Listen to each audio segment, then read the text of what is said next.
usisahau kusubscribe, like na kucomment.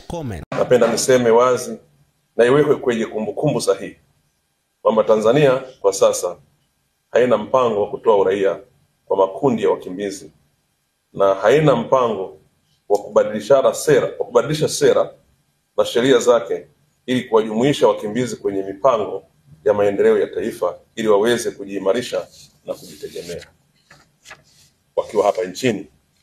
Na zaidi, haina mpango wa kuzigeuza kambi za wakimbizi kuwa makazi. Hii ndiyo sababu na sisi kuendelea kuwashawishi wenzetu, hebu tuamue kwa pamoja kumaliza jambo hili kwa kuwa mosi, nchi ya Burundi ni salama.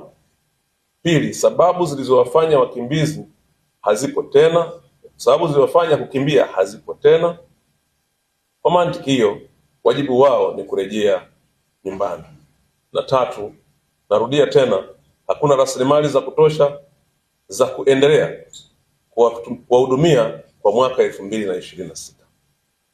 Kuendelea kubaki kambini kutawaathiri zaidi wao na pia kutawaathiri wananchi wa Tanzania, kwani wakimbizi wanaoelekea wataanza kuishi kwa mtindo wa kujikimu, jambo ambalo tunaona kabisa linakwenda kusababisha changamoto kubwa kwa jamii nzima na hasa ya kiusalama.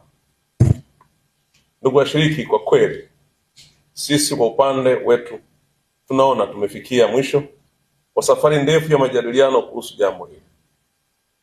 Tungependa na tunashauri mkutano huu uwe wa mwisho wa kujadili swala hili, na iwapo tutakutana tena basi iwe ni kwa ajili ya kujipongeza kwa kazi nzuri iliyowezeshwa urejeshwaji wa wakimbizi nchini kwao na si vinginevyo.